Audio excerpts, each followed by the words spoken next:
Let's go over them. And instead of you answering them, you let the children answer them. Okay? Do we have any questions on any of that? A lot of this I'm sure you already know, so it's probably a refresher course for you. Okay, rules protecting everyone's safety. Safety is a big part of children's lives, and we have to make sure they're safe at all times. So whenever you walk into your play and learn, you need to check the environment out, make sure there's no hazardous materials anywhere around, and anything that can be put in their mouth or any broken items, and no broken toys should be in the building. They are hazardous. And then respect treatment of others. There needs to be a little conversation about how we treat our friends, how we treat people in the group, and how they're being treated. And most children who are probably over the age of 2.5 can tell you exactly how they feel and how they're being treated. And it's our job to listen to their words. Speak naturally and calmly. Use short sentences and concrete. Be very, very concrete about what you're saying. Talk about what you do rather than what you want them not to do. Don't pick up those blocks. You do not want to use those type of words with them. The words don't, stop, and no should not be part of your vocabulary when talking to children. Those words should be emergency words. Those are good for emergency situations. So if you don't use them daily, they know you're serious if an emergency comes up. Use suggestions. You always want to ask the kids what their suggestions are. You're going to start something going on? Tell me a little bit about what you think. How would this help you? How would this benefit us? How should we do this? Why should we do this? So you always want to use suggestions when talking to children. They know more than we give them credit for. When making a request, use direct, self-responsible statements. Always be direct with what you're going to say. Avoid giving statements like, commands like, don't get out those blocks. Find another way to say that. It's not block time right now. How about if we do something else?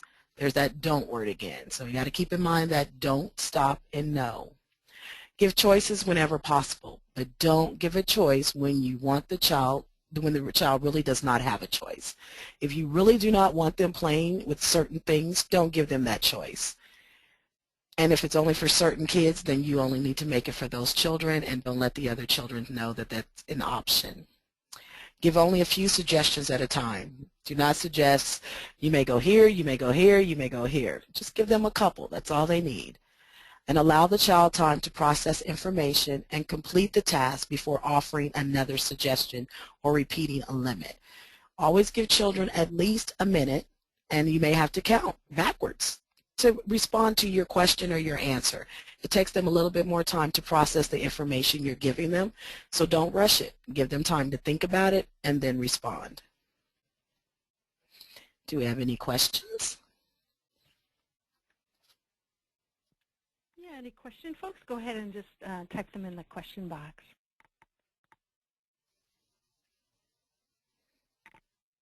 All righty. Okay, there is no discipline for babies. A lot of people I have heard put babies in baby timeout. What is a baby getting out of baby timeout? I do not know. So we do not put babies in timeout. Start the habit of talking to the babies. You should always talk to them through everything that they do. When you're changing their diaper, tell them you're changing their diaper and why you're changing their diaper. When you're bathing them, you need to talk through everything that they're doing, and then talk about their feelings. I know you don't like getting your diaper changed, but we have to do it anyway, but you need to talk more about it. So there is a statement there. I know you don't like getting your diaper changed, but you'll be much more comfortable in a drier diaper. Let's go to the changing table and get you in some clean clothes. And they know what's going on. This will also help you if a parent is in the room and the child is crying and they want to know why you're there with their baby crying. You've already told them because you just talked to them about what's going on. The baby's heard it, and whoever's in the room heard it also. Okay. At 2 years old, guidance and approaches. Redirections. We want to redirect kids. We want to try to avoid that timeout. Timeout works for some, does not work for others. But if we can redirect the behavior, it works so much better. If you know there's something that they should not be doing, you redirect them to another area in a calm voice, soothing voice, so it doesn't sound really demanding. Conversation. Discuss the behavior. Ask what's going on. What are you doing? Tell me a little bit about it. Why are you doing that? Give them that minute to think about it and respond. Use time-ins to help the child cool down. Sit with the child. Help her practice relaxing. Smell the flowers. Blow out the candle. So that way they're breathing and they calm down a little bit. Help her name her feelings and then talk about it. And make sure you give that child time to talk about it. And the only reason why I keep stressing this, because a lot of times we're in a hurry and we want them to rush and say how they feel. They need to take that time. If timeouts are used, explain the reason why the child is in timeout. Stand nearby. Timeouts last no longer than 1 minute per age of the child. So if the child is 2 years old, it's a 2-minute timeout or shorter. But you need to explain why you put them there, and when they get up from timeout, if they can talk, let them tell you why they were there. And then keep talking. Talking, talking, talking. You always talk with children from when they're born to when they're old. Problem solve with the child. What do you think we should do now? And if you give children a chance to problem solve, you get a lot of different answers and you get a lot more information. Children at this age are aware of their impact on others. They know what they're doing. They know that you get rattled. And if you're one of those people who get really upset when children do things, they know this and they do it to make you upset. So you want to calmly talk to them and sit down with them. Make eye contact. And if it's culturally, then you have them look at your nose or look at your forehead. But you want to make sure they understand what you're saying clearly. Any questions? And sometimes I tend to talk a little fast, so if I'm going too fast, please let us know. Yeah, any questions, folks? Let's see. I'm having a hard time seeing the question box. I might have to come over to Stacy's area. Or if you have a question and you've got the webinar thing in front of you, we can also try unmuting you as well, too. So go ahead and, click the question box next to your name in the attendees area.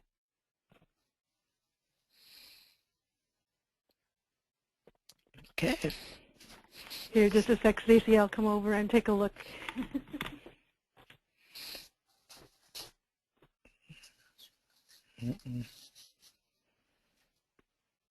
Having a few technical difficulties, but we will work through them. Okay, here we go. Okay.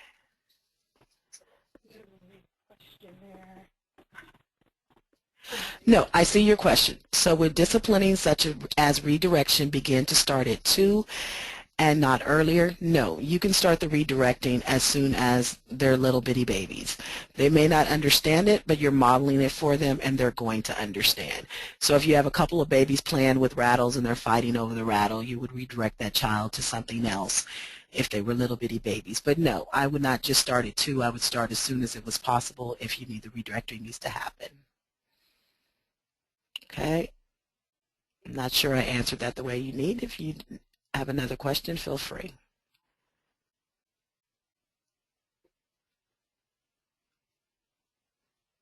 Okay.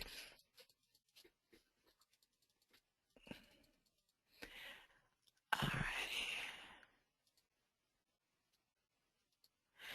Okay. So there's another one. I had a parent tell me that a child is running away with them and they had tried every method to have the child stay with them. What method to have the child stay with them? What suggestions can I give? Reverse it. Make the parent feel like they need the help and not the child. They're going somewhere and the child keeps running away. I need you to hold my hand because I don't want to get lost. What's going to happen if I get lost? You kind of got to flip the script on them so they feel they're in charge of the situation and not the parent. So you do it that way, and then rewards are nice stickers. I don't reward children with treats and goodies. Can be, but then it gets to be habit forming, then we have to worry about all the dental problems. So I would reward with stickers or something that they like to do. But children are very smart, and if you tell them, I'm going to get lost if you don't stay with me, what's going to happen? I need you to show me what to do instead of them telling them what to do. I hope that helps out.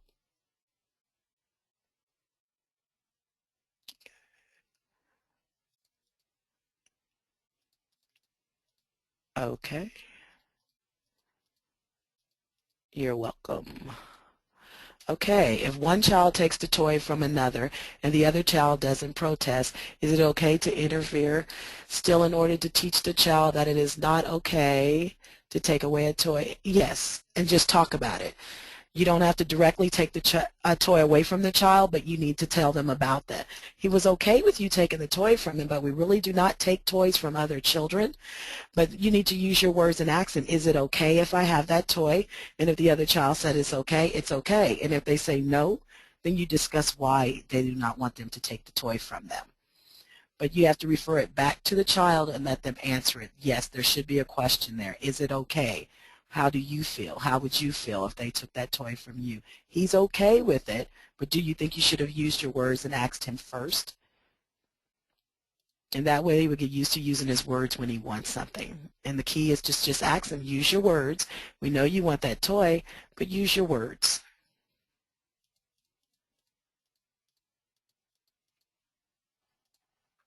Okay, I hope I answered that for you.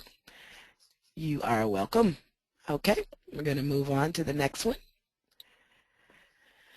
Okay, working with parents and caregivers, helping to understand where children are developmentally. You need to know where they are developmentally. It will help you understand why they do what they do and when they do what they would do.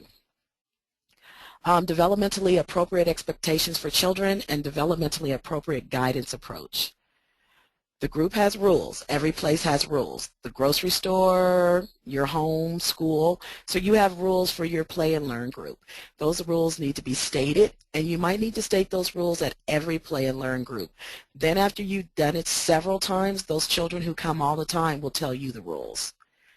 There are our group rules. No running, no biting, no hitting. Those are rules that need to be stated every single time they come. And when they come back again, refresh your memory. Who can remember the rules? Help me out. I can't remember today. I need a little help. You're going to have some of those children who are going to tell you right away. And the ones that are doing this, if they never say anything, they understand. They're just not going to comment because they know they're the ones doing it. But you've already let them know before they got there. So if you have to redirect them or put them in a timeout, you can always refer back to, so what were the rules? We talked about it earlier. Did you have your listening ears on? And that way they understand. And they're learning about rules, so they have to know there are rules and limitations for what they can do. So you have to state it over and over and over again. It's just like repetition. They have to keep learning and learning. Okay. And then you want to model. Facilitating techniques. You want to model what they're doing. You want to show them how to play with the blocks. You want to show them how you walk in the classroom. As they're walking and you're walking, look, I'm using my walking feet. And if there's a person who hits all the time in the room, oh, I like the way we're playing today. No one's hitting. We're doing such a great job. You want to give praise, but you don't want to single anyone out. And you want to coach them and you want to guide them. You want to let them know that you're very pleased with what they're doing and if there's any way you can help them. Okay, do we have any questions? And I'd say too, Stacy, these techniques also apply to the parents and caregivers that are coming. As you know, they'll be watching to see how you intervene in terms of, how you model guidance for the parents and caregivers, and just asking them questions too. And I know we've had situations in Play and Learn where parents or caregivers not paying attention to their child while their child is sort of wreaking havoc on the rest of the group. And so having those conversations and setting those rules, one of your rules might be that you keep an eye on your child and you intervene with them, and they understand, the parents and caregivers as well understand what those rules are too, and you can do some coaching and guiding with them. And there are, hopefully some positive things that you can say to them too. It's like, maybe not thank you for using your listening ears today. It's like, oh, she really seemed to listen to you today, or she's coming along with following through on your instructions, or whatever positive feedback you can give to the parents and caregivers as well too. Absolutely. You have to give them praise because they want to know that they're doing the right thing. So when you are doing it, of course, you don't want to say use your listening ears because they might think you're a little crazy, but because they are adults. But you want to let them know the way you're handling that situation was excellent. I couldn't have done a better job. Or I like the way you handled that. Last time that might have been a little problem. Today it's not. If we continue to work on this, we can eliminate that, especially like with the child who doesn't want to hold the parent's hand, who's always trying to get away from them. I like the way you walked in today. Let them know the way they walked in with you was a great way to do that. So that way you give them praise and they can give it to their children and feel that they really are helping them out. And I know it's very hard when the parents are in the room and you're trying to discipline their kids. So you have to give them techniques on how to do it also. Okay, do we have any questions? Or any situations that you're happening you want to discuss? Okay. Okay, here are some great books that are out there for some of the things that the children do. Feet are not for kicking. It tells a little bit about how you keep your feet on the floor. Hands are not for hitting. It goes really into detail about how the hands are not for hitting other people, but they're used for fine motor and other things. Teeth are not for biting. That's probably a great one with children who are 2. They like to bite, so it's a really good book to read. And read it to the class. If you can get these books and read it to them, great. I suggest some of these books to the parents also. Sharing time and busy fingers and calm down time. If you read some of these books during your play and learn, they're going to want to pick these books up and read them too. These would be great resources for the families, so that way they understand that these are great books to take home and read to their children so they understand what they're doing is not okay. Okay? And some of you have probably read some of these books already, and if not, you can get them at any library, or there is the website down there for them. But these books are actually at the Seattle Public Library that you can check out. And you might suggest these to some of the parents to check out, especially if some of these things are happening with their children at home. Okay. Any questions? All righty.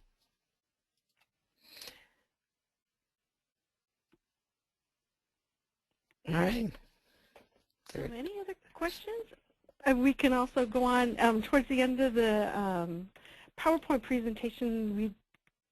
Stacy did put in some information about sort of what children are working on in different parts of their development at different ages, and there's some keys on how that ties to child guidance as well. And it looks like we have some time, and Stacy, would you be willing to go through some of those and just sort of highlight what the children are working on, and then to give some examples of what child guidance or that kind of conversation might look like?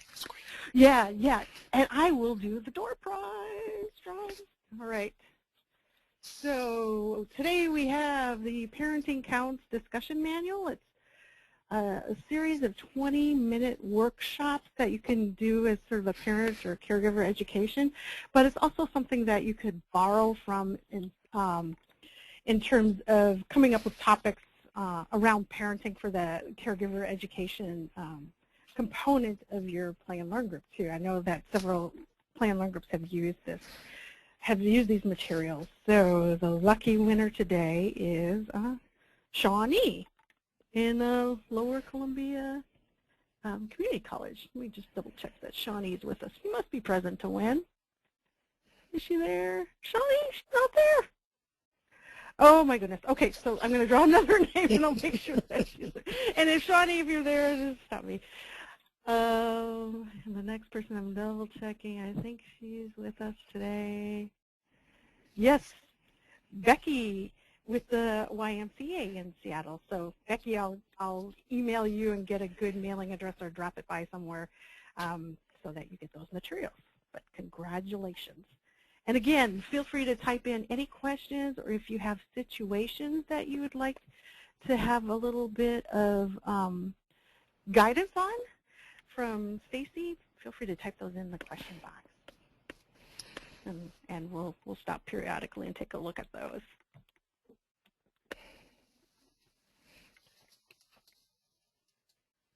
Okay, so we're going to move on to some of the guidelines for the babies and the milestones. So it starts off from babies to 2 months, social and emotional, begins to smile at people, can briefly calm himself, and tries to look at a parent. At the same time, that conversation that you have should still be going on, no matter how old they are. They're going to coo at you and they're going to gurgle at you, and that's there's responding to you. That lets you know that they hear you and they see you. This will also help you know if the child can hear you or see you. And doing the eye tracking is really great. That way you understand that they know you're there. And then your cognitive skills, you want to pay attention to their faces. You want to begin to follow with their eyes and recognize people at a distance, and begins to act bored, cries, or fussy. These are all the little milestones that babies have at this age, and it's great. And you need to recognize it and pay attention to them. They can hold up their head and they begin to push up when lying on tummy and make smoother movements with their arms. Okay, if a parent or a caregiver uses timeout but doesn't seem effective, would it be a good way to approach the situation and suggest new technique that the child or the caregiver? Timeouts, because children do not, okay, one thing first, how old is this child that we're using the timeout for? Okay, 2 to 3 years old. You can let them know first, if they do not stop the behavior, I'm going to have to remove you from the group and sit you down, and then talk about what the behavior is and ways you can stop it. So if the timeout, if they're fighting or hitting, you let them know we do not hit. You give them a warning. It's okay to give them 3 chances, unless it's going to harm someone else. If the first time you reiterate it one more time, and on the last time I've given you warning, so now I'm going to have to give you a timeout, and I'm putting you in timeout for the reason why they're doing it. And then when they get up, you need to let them know why they were in timeout. Okay. Just a moment and I will. Okay. The question was, if a parent or caregiver uses timeouts, but it does not seem effective, what would be a good way to approach the situation and suggest a new technique to the child and the caregiver? It's not effective, so you're going to have to do something else for it. You hate to take things away from children, but if they're in your facility and they're really not listening and timeouts do not work, you're going to have to tell them that when you come back, you're not going to be able to use this again, because you're not using it safely. And right here, we're about safety. We refer back to your rules. Remember, one of the rules are we have to be safe at all time, and you're not being safe. They're going to cry, but that happens. They'll stop.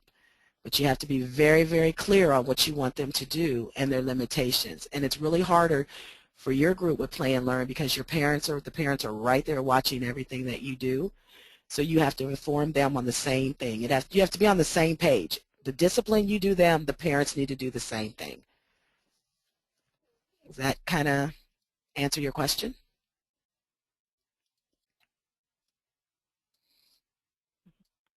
Yes, ma'am. All right then. Okay. So we're going to go on to the next slide. And remember, if you have questions, please just shoot them in there, because sometimes, like I said, I speak really fast and I'll slow it down a little bit. So babies at 4 months, social and emotional, smile spontaneously, especially at people. They know people who walk in. Sometimes they get used to people and sometimes they don't. So they get that, you walk in a room, you're a new person, they may cry. And it's okay. So you just make them happy. You smile at them and you let them know what's going on. Hi, how you doing today? My name is Stacy. I don't know you, but I just want to play with you for a little while. If they don't want to be around, just back off a little bit, but it's okay to still talk to them. Always talk to them. They cry in different ways. They know when they're hungry. They know when they're not. They know when they're in pain. And if you're getting the same children each time, you'll know that hunger cry. You'll know that I don't want to do this cry. And so that way you help the parents recognize those cries too. And then cognitive development lets you know if she or he is happy, responds affectionately, reaches for toys with one hand, uses hands and eyes together, follows moving things with eyes from side to side, watches faces closely, and recognizes familiar people and things at a distance. And I think, Stacy, partly why we had this information in here is I think sometimes people can be confused thinking that a baby is crying because they're being willful or they're being misbehaving, but really they're communicating in the language they know to get their needs met. Absolutely. So I think that's why your hallmark is there's no discipline for babies. Exactly. But there is that conversation that goes on all the time. So there's another question here, and I can read it to you. Okay. I have a caregiver who asked me about how her 19-month-old grandson is constantly throwing. I took a developmental approach and told her that he is exploring his body and what he can do with his arms. And I reiterated that he's practicing throwing. The grandmother did not seem satisfied with this answer and kept approaching me and asking for suggestions for making him stop. What would you suggest? Okay. Sleep throwing, take a developmental approach. Well, tell her to maybe go outside with the throwing. Give him time to throw. You're absolutely right. It is his developmental growth that is going on right there. And make it okay to throw outside. Give him rules. Wait, before I go on, how old is the child? I think it said he was 19 months. 19 months? Okay, so he really does not understand what's going on, but you want to give him time to throw things, and you want to also let him know, though, you can talk to him and tell him, indoors we do not throw things. We throw things outside, but she's going to have to go outside and help him throw things because at that age, that's what they want to do. And it's not bad. It's just I'm sure she doesn't want to do it in the house with him, and she is a grandmother, and that does take a toll on them. So you would want to suggest to her to use outside if possible or a place in the house that throwing little balls or give him soft toys to throw and let him know these are the only things that we can throw. Certain things we can throw in the house and certain things we cannot throw, and these are the things we can and cannot throw. Okay? And on our list here, there is a milestone for them that we'll come up to that does have that on there, and you might just need to show her some documentation that might make her feel a little bit better, and then instead of verbally, she has proof on paper. Works with some, it does not work with all.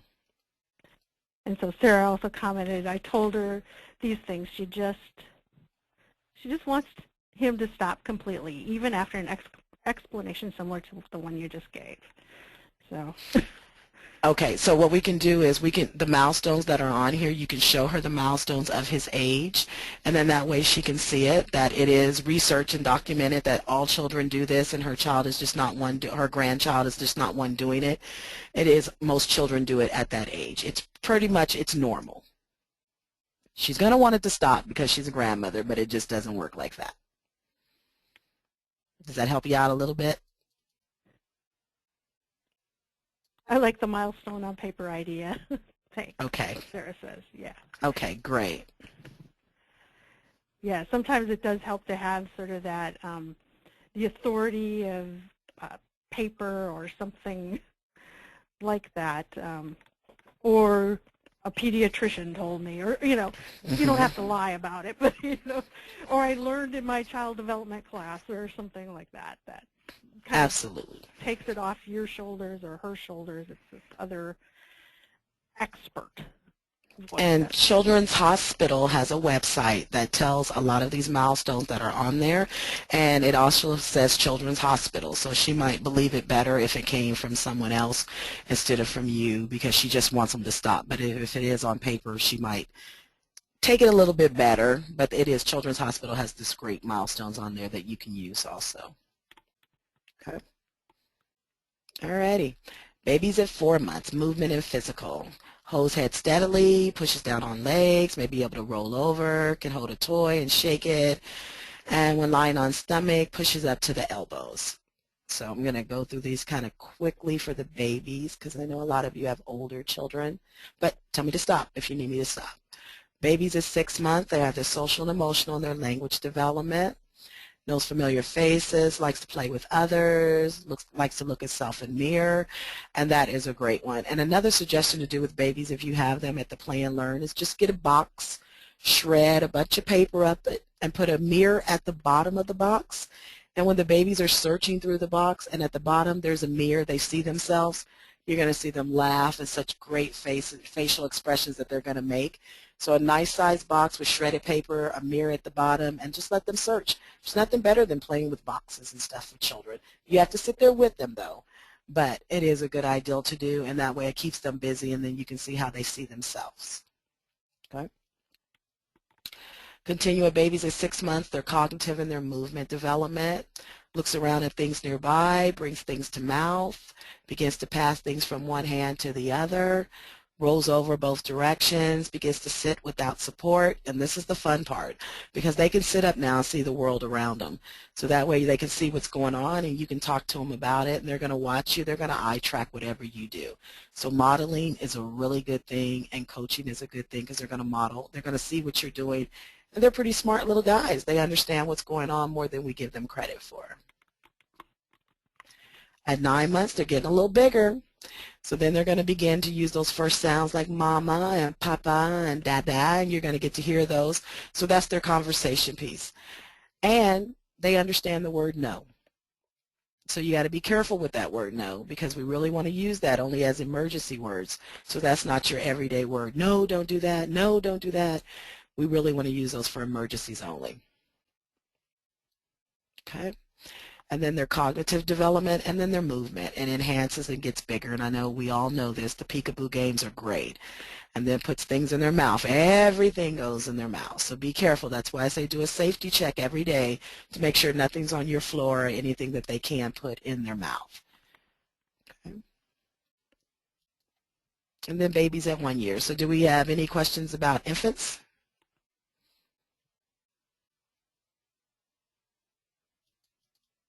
Alrighty. So babies at 1 year old, they begin to understand a little bit more. They're beginning to get that walking down. They're waving by. They're saying hi. They say mama and dada. They explain, uh-oh. And then you just use your conversation with them. Always talking. I can't stress it enough. You have to talk to the children. Okay? Cognitive development and movement and physical. So it's really hard sometimes with the babies being there and the parents being there and the crying starts. So you have to get down and you need to let the parents know they may be crying because they just want you to be beside them and play with them. Finger plays are also really great to do and babies really love them. And then you tell them what they're doing. They begin to bang things together. They put things in containers, and those are easy things, and those could be recycled objects that you use to put in containers. They begin to point. They begin to pick up toys. They're exploring their world right now, and that's a great time to explore, and it's a fun time. Okay, social emotional, likes to hand things to others as they play, may have temper tantrums at 18 months, and that's normal. So just like with the grandmother who was having problems with the ball and the throwing, these are normal things children do. And their favorite word is no. Everything is no. No matter if they like it, it's still no. Everything is no, so just expect no to come out of their mouth. So, Stacy, would you have any tips for working with parents or children who are, those toddlers who are having tantrums and saying no, and how to have a conversation with the parent or caregiver to explain what's happening with the child at that age? Mainly it would be, instead of, don't use the word no if you can around them, like I said, except for emergencies. And then you just tell them that it's not okay what they're doing. What you're doing is not okay. Instead of, no, don't do that.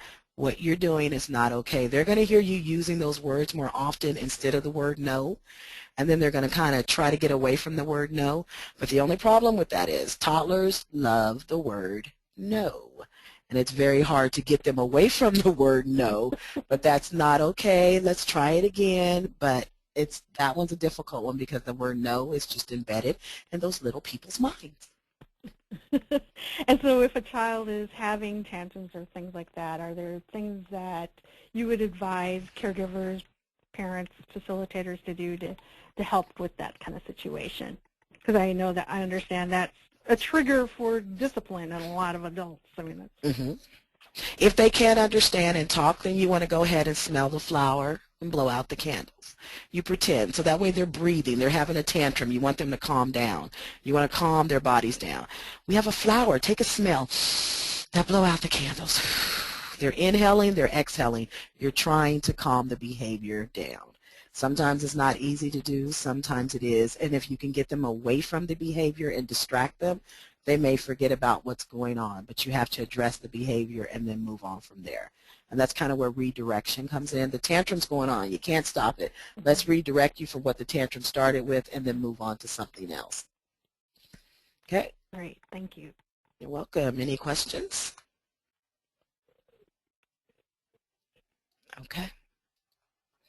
So babies at 18 months, we're going to continue with the cognitive. We went over this a little bit already. They know ordinary things like telephone, spoon, brush. They start to get attention of others. They show interest in dolls or stuffed animals or pretending to feed, points to one's body parts, scribbles on his own, and can follow one-step verbal commands with gestures. For example, sits where you say, sit down. So you don't want a lengthy conversation. We're going to go over to the rug and we're going to go sit on the floor right now. Way too much information. We're going to sit down. So you got to pinpoint what you want to do at that age. They walk alone. They may walk up steps and run. And if they're in the classroom running at that age, you want to just remind them, walking feet. What do we do with our feet? We use walking feet for safety. That way they know. They drink from a cup made with a spoon. Then we move up to 2 years old, those wonderful, wonderful toddlers. Those 2-year-old kids right now are a little bit crazy. Beautiful children, but they're a little crazy because they're 2. And research shows that's what they're supposed to do. That's why it's called the terrible twos. So they copy others, especially adults and older children. So if you have a child in the program kicking and hitting, they see it, they're going to want to do the same thing because it's cool. They're doing it, I can do it. They get excited with others. Children, they show more and more independence. They can do it by themselves. I can do it. Let them try, unless it's safety reasons or hazard. If not, let them try. Playing mainly beside other children, but in the beginning to include other children, such as in chase games. Language and communication. Points to things or pictures when they are named. Knows names of familiar people and body parts. Says sentences with 2 to 4 words. Follows simple instructions. Repeats words overheard in conversations. And points to things in a book. And give them time to express that pointing to things in a book. That's their reading. They want to see that. And then you tell them about that. And the next time you do it, they're going to know. That's a flower in a book. Next time they see a flower, they'll recognize that was a flower. That's a flower. Because they're at that age, they're beginning to pick up everything. And at 2 years with their cognitive development and then their movement and physical development. They find things even when hidden under 2 or 3 covers. They're going to find whatever you try to hide from them. So be very, very careful where you put certain things, and things that you do not want them to touch should be up high, not down low and just covered. Begins to sort shapes and colors. Completes sentences and rhymes in familiar books. Plays simple make-believe games. Builds towers of 4 or more blocks. Might use one hand more than the other. And that's okay. They haven't figured out which one yet is the dominant hand, so let them try that.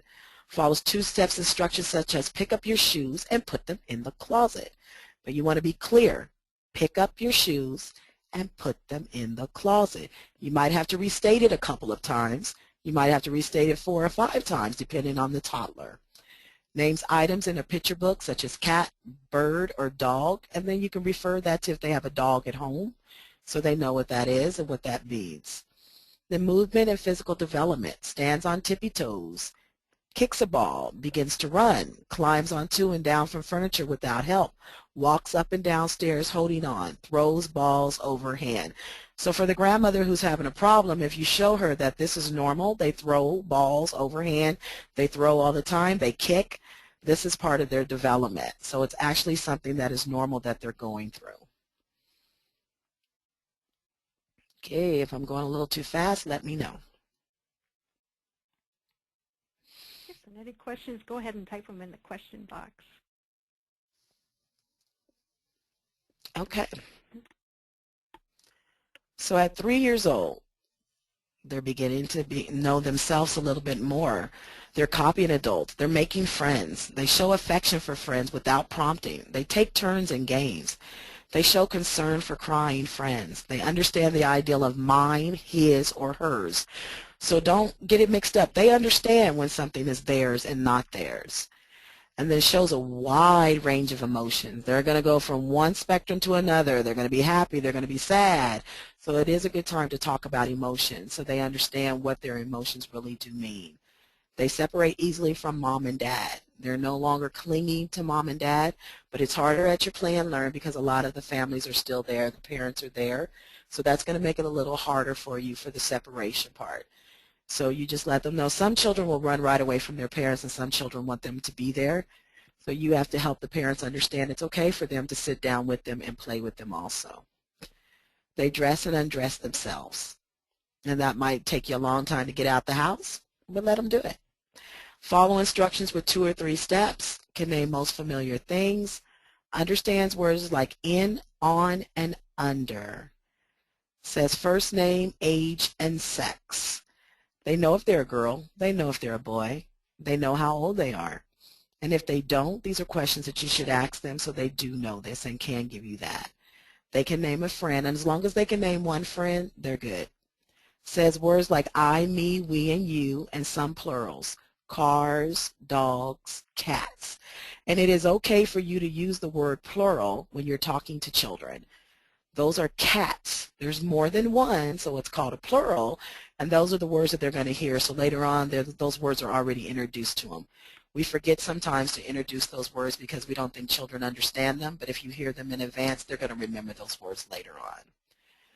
Talks well enough for strangers to understand most of the time and carries on a conversation using 2 to 3 sentences. Okay, any questions? Well, Stacy, one thing, that's come up here, we've had some conversations about this too, is sort of by knowing some of the developmental stages and what children are working on in those stages can help us to prevent situations that might need guidance, or like I see that one at 3 years, like it's typical for a child at that age to get upset when their routine or their schedule changes. So we can prevent them or help them avoid being upset by talking them through it, giving them a 2-minute warning, or letting them know what's going to happen next, and giving them some time to make that shift for themselves. So. Absolutely, and you got to approach everything calmly. You're making a whole change of things, so you have to let them know in advance. Oh, today we're going to do something a little different today. We're going to change our routine. This is what we're going to do. You cannot spring it on them. It does not work well when you just spring something on a child. You have to let them know in advance, just like when you're leaving yourself with your own children. We're getting ready to leave. I need you to get dressed. We're going to be leaving in 5 minutes. We're going to be leaving in 3 minutes. That way they have a sense of time, and they know I need to hurry up because we're going to get ready to do something. But if you are changing your routine, by all means, you need to let them know that something has changed. You just don't spring it on them. Okay, Stacy, we have a question, and this is probably not for Play and Learn, but more for my own reference. And in case a parent asks, how else can you encourage a 3-year-old to potty train? He just does not show any interest. Some of the ways to do it is, if it's a little boy, you let the dad help. So the dad goes in and talks about, you're becoming a big guy like I am, and I'm going to take you to the bathroom and show you how I do it, and this is how you do it. Or you make a target. Some kids, if it's a boy, it's easier. Girls are a little bit harder, but you make a target. You take a little piece of toilet paper, you put it at the bottom of the toilet, and you tell them we're going to aim for that. We're going to try to hit that. But if they're sitting down on the toilet, you just let them sit there, and then you give them a book sometimes, something that makes it happy, reward them with a sticker, and then tell them how much better they're going to feel if they don't wet on themselves, and then talk about it. How do you feel in that diaper? Look at mommy, look at daddy, look at your sister, your brother. We don't wear diapers, and it's really great. We get to go in, you get to flush, and you get to hear the loud flush. You got to make it fun. You got to make it like it's a great thing to go be potty trained, instead of it's like we want them to do it, but we got to make them want to do it. Boys are harder to train, so I always use boys. If they're standing up using the potty, give them a target. They love to aim. But if it's a little girl, you just got to make it a little, oh, and your dress would be so much nicer if we could put on big girl panties. You wouldn't have to have that diaper on. We wouldn't have to go change that, and you could go to the bathroom with mommy. You just got to give suggestions for it, because potty training is not easy, and it is much harder for boys than it is for girls. Did that answer your question? And there's books also. There are books that you can read. You're welcome. But there are books you can read on potty training, and those are some really great books at the library about potty training. And if there is an older child in the family, then you just use that older child just to let them know, Johnny goes to the bathroom too. You could be going at the same time. And you could also put in the little flush things that are blue. Look, the water's blue. Let's see what happens if we flush the water. But you got to put something in there before we can flush it. So that way you can do it that way. You got to make it fun. Okay? There. So continuing with the 3-year-olds, cognitive, can work toys with buttons, levers, and moving parts, plays make-believe with dolls and animals and puzzles, does puzzles with 3 to 4 pieces. If they've mastered those 3 to 4 pieces, then you go on a little higher with those puzzles. And then understands what 2 means, copies a circle with pencil or crayon, turns book pages one at a time, and it's okay to let them turn the pages as you read. That way they feel like they're reading also, and when they're at home they're going to want to read more because they know. And when you introduce that story to children or that book, let them know the cover of the book, the back of the book, and we read from left to right. Also do not forget there's an author of the book, and let them know what the author does and what the illustrator does. And when you introduce it, when you say the name of the book, make sure you say who the author is and the illustrator. That way they know that these are people who write the books and people draw the pictures of the books. And they need to know from front to back, and we read from left to right. So that way they'll know to turn the page from the front, first page, to the second page instead of starting from the back and upside down. Screws and unscrews jars and lids, or turns door handle. Movement and physical development, they climb well, they run easily, they pedal a tricycle, 3-wheel, walk up and down stairs, 1 foot on each step. And that's really, really great when they learn how to walk up and down the steps, and praise them for what they do. Don't forget to praise them, children, for what they do. Okay, any more questions about 3-year-olds? Because we're going to move on to 4-year-olds. Okay. Social and emotional, enjoys doing new things, plays mom and dad, is more and more creative with make-believe play, would rather play with other children than by themselves, himself or themselves, which is very true. At that age, they want friends and they want to play with friends. So if you know in your play and learn group that a couple children do not play well together, you might want to sit there with them if they really like playing together, but sit there with them so you make sure the play is safe. And you're modeling the play for them, because you will find a couple kids who like to play together but should not be together. But if you're sitting there and you're modeling it for them, they will know how to play. And if their parents are there and it's the same 2 kids who sometimes have the discipline issue, encourage the parent to come over and play with them also and sit down and model how the playing should go. Then talks about what she likes and what she is interested in. So that's that conversation piece again. Therefore, they understand, so talk to them. Ask them what they like. Ask them what they want to do. Let them give you the feedback. It makes life so much easier if they tell you what they want to do, and then when you do it, you can always go back to them and say, this was your suggestion. Remember, this is what you wanted to do. It will really, really help out your situations for your guidance and discipline. Language and communication. Know some basic rules of grammar, such as correctly using he and she. Sings a song or says a poem from memory, such as the Itsy Bitsy Spider or the Wheels on the Bus. They tell stories and can say first and last names.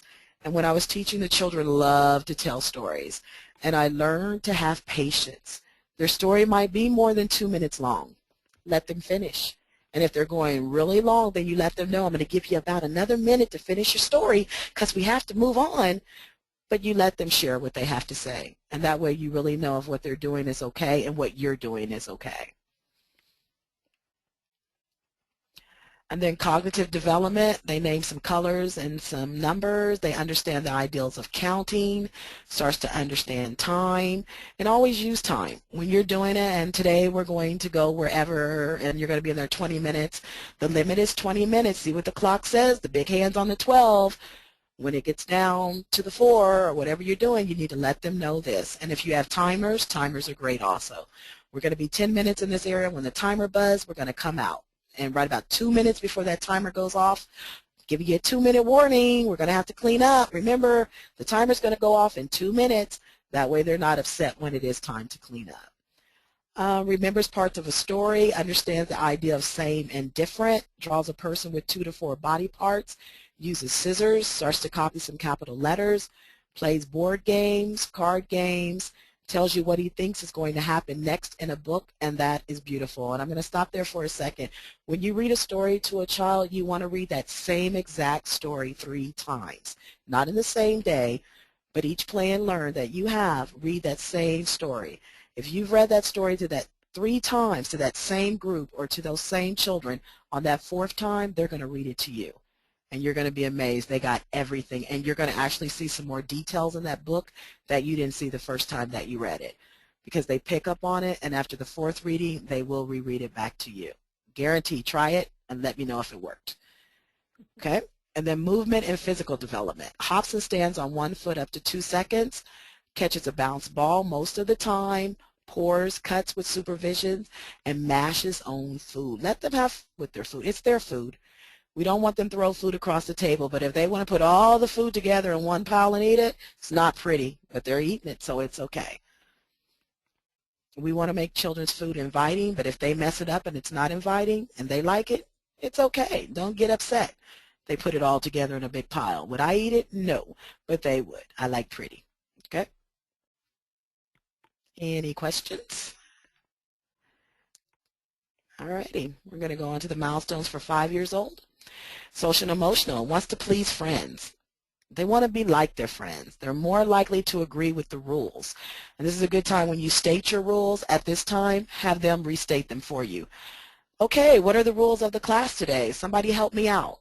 And then that way they're that old, they can tell you exactly what the rules are. So if you're having guidance and discipline problems with them, you refer back to the rules.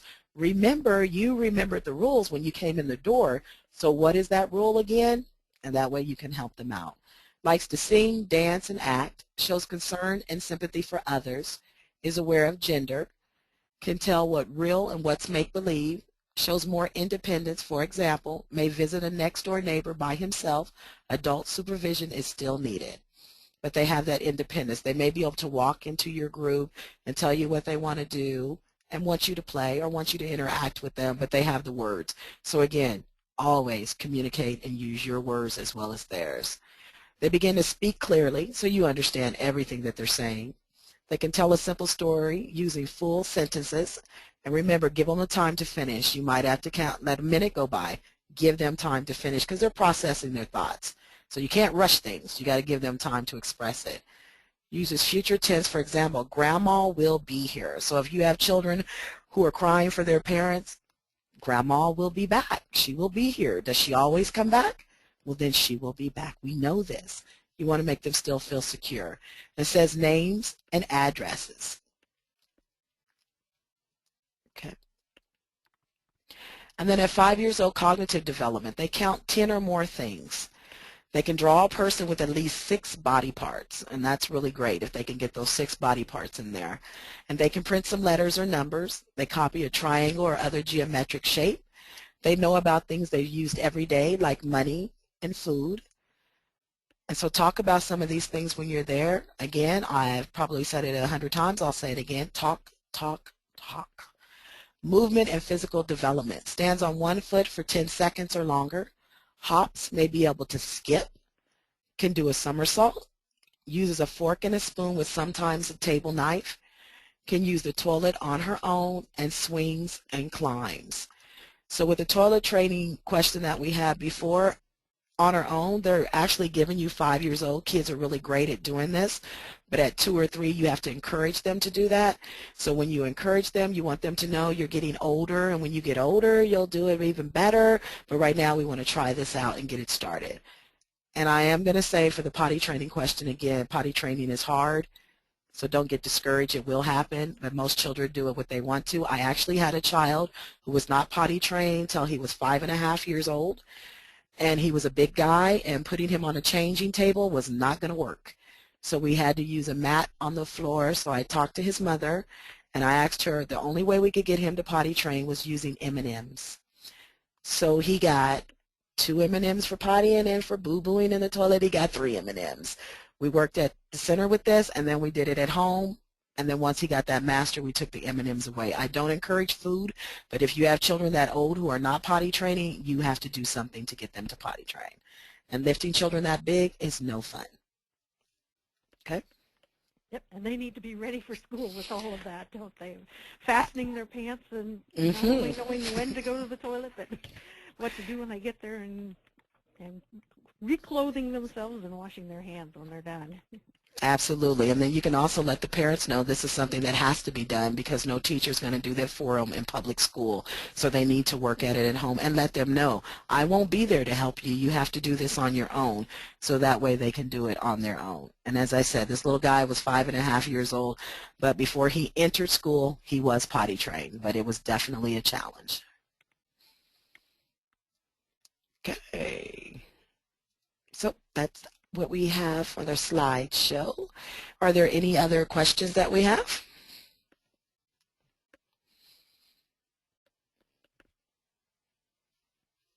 Okay, so I'm going to say a little bit about that. Again, when talking with children with guidance and discipline, place yourself at a child's level. Use a calm voice and a gentle touch. Acknowledge the child's feelings. Name and describe the children's feelings. Avoid asking questions until the children are calm. You're not going to get a response from a child screaming and yelling. Let them get calmed down again. Smell the flowers. Blow out the candle. Calm them down. And then gather the information that's going on. Then discuss it. And remember to ask the what questions. What happened? Why? What's going on? And let them tell you what's going on. Restate the problem. Repeat again the information you have observed or heard. Ask for children's ideals for solutions and choose one together. With infants and toddlers or children with language delays, describe the choices or the solution that you see happening. Ask simple yes and no questions, especially if you know there is a language delay. Ask simple questions. Okay, we have a question coming through. It's I'm particularly interested in how to model and talk about discipline with parents, caregivers in a play and learn setting. Okay, you have to also let them know your rules. If your rules in play and learn is they can't do certain things, that's things you need to let them know. These are the rules of play and learn. We do not do that here, or we do that here. And it is okay to write a list of rules and regulations and let them know that's theirs and give them a handout. These are the rules of our play and learn group. Okay? And when you're modeling about discipline with parents, you need to let them see how you model and handle a situation with a child. If there's some fighting going on, you just kind of quickly say, I'm going to handle this. Just watch how I do it. And let them know how you're doing it. Let them see you doing it. And if you have some guidelines that you do have, write them down. And if English is their second language and their reading isn't that great, you're going to have to verbally tell them what's going on. But I would definitely have rules and regulations for my play and learn group and let them know these are the rules. We do have to discipline if this keeps happening, and this is how we're going to do it. And if you're going to be here, we expect you to help out with the discipline. And then you let them know how you do that. Yeah, and I would reiterate that.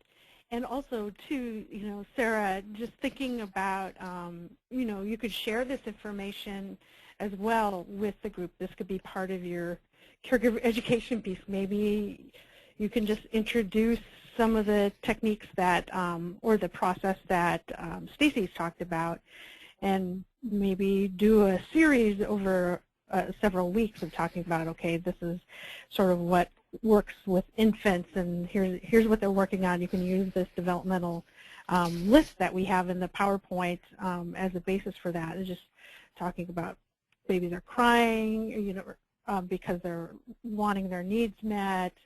You can still talk to them through the process, acknowledge that they might be upset about something, like I said, with the example about changing diapers, which just seems to be a common one. Talk them through it and acknowledge their feelings. And I'd say also with guiding children in the group, don't be afraid to try it yourself. If you see a situation that you feel needs some adult guidance and nobody else is stepping in, you can ask for some feedback from folks. When you do something, it's like even being humble if you felt like you didn't do as well, or the interaction didn't go as well as what you thought or what you had intended for it. You could ask folks, boy, you know, I don't feel like I was the most effective there. You know, have you tried anything that might have worked, or what would you suggest that we could do next time address a similar type of situation. And, you know, just sparking conversation among the participants themselves, too, about techniques that they've used and what they've heard. I know there's a lot of conflicting information out there and different styles of discipline. Definitely pick one that feels good for your group and for your style, and sort of know that there might be other ways of doing it that might not be exactly what you do, but are still okay. They're not damaging the child.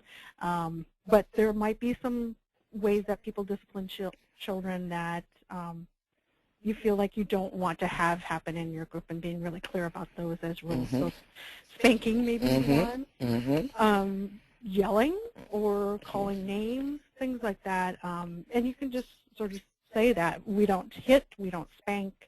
I mean, it's for everybody, both children and adults. We don't call people names or yell at them. We try to have a conversation with them, even though we might be angry or upset ourselves too. So those are some ideas I had. And anybody else have suggestions, go ahead and type them in the question box too. And Stacy, any other suggestions you would have?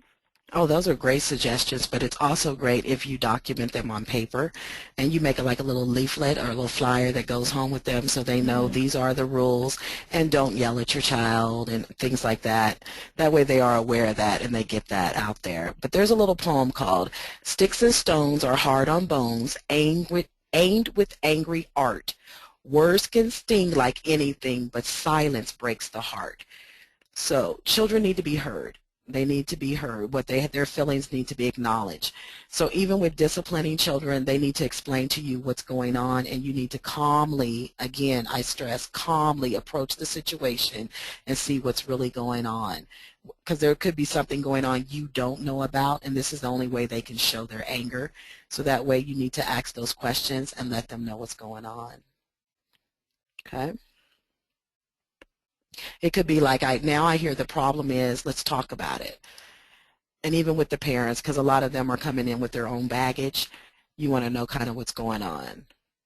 Yeah, I would say the same for the parents and caregivers, is to try to approach it, even if there's something that just sort of pushes your own buttons about the way that they might be interacting with their children, is to try to not come from a place of non-judgment and understanding, trying to understand where they're coming from.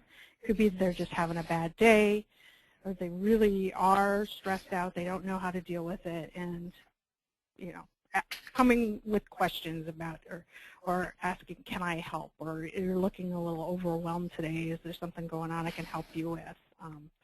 And it all really depends upon how well you know that that person as well, too.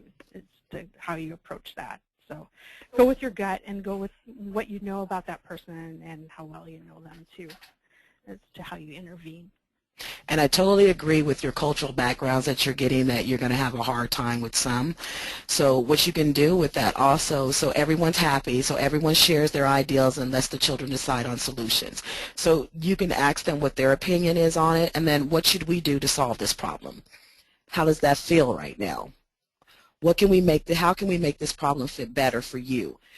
Because it is hard, because you're dealing with a lot of cultural backgrounds who are doing a lot of discipline in different ways, but you have to state your rules. In this group, we don't hit, we don't scream, we don't yell, we don't call names, but I understand at home this is what you do, and that could be why they're doing it here.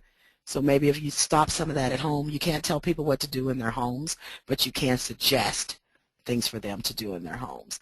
And making eye contact with the children is great, and culturally it's hard because some cultures do not make eye contact. So you have them look at your forehead or look at your nose, because that's not making direct eye contact.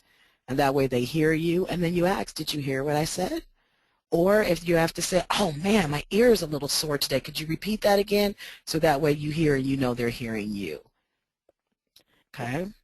Yeah, and good point, Sarah, too, about, yes, having cultural differences and different approaches towards guidance, discipline, even interacting with children, and do adults interact with children, is all based in culture.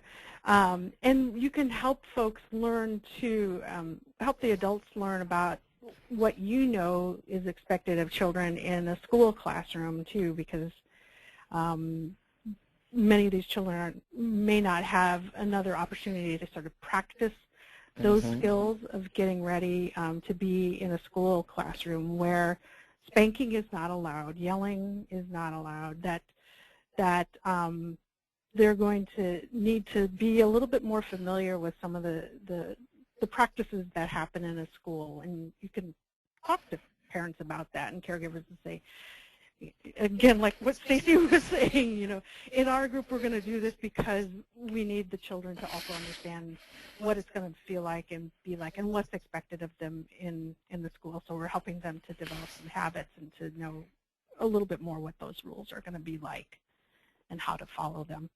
And you can state to them, I know in your culture you do that, but in the United States, here, we do it this way, and because they are going into public schools, these are the rules. And I'm sorry, but these are the rules, and there are rules for every school, so and we can't break the rules that go in there. So that's really great that you are very, very aware of the cultural backgrounds that you do represent, and I'm really impressed with that.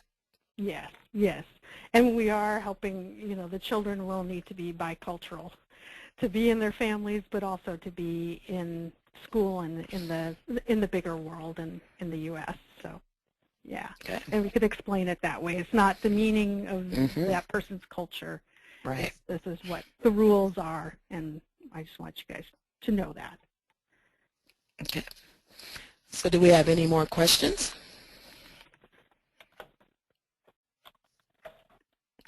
Well, I seriously hope I gave you the information that you needed or a little bit of help. But for a resource for the parents who need handouts and stuff to make sure, this one here, the milestones, will work really great, and Children's Hospital has some really great ones out there also. And here at Child Care Resources, we can help you also if there's some other things you need. And I'm sure Lisa would be more than happy to bring you some flyers and stuff if that's what you need to help out with some handouts for the parents. Absolutely. Yeah, really. Yes. So thank you so much, Stacy. I really appreciate it and appreciate your sharing of your expertise. I feel like we should have a quarterly just ask Stacy the early childhood expert session, because she can address some of these questions, and she has so much experience and such a great positive attitude and appreciative attitude about working with children and the joys that you see and what some of us might see as challenges. Well, thank you very much. Appreciate your perspective. And thank you all, too, for joining in, and thank you for your great questions and comments. And do feel free to let us know if there's anything we can do to help out. And if you have other questions or we can point you to some other resources, be happy to do that.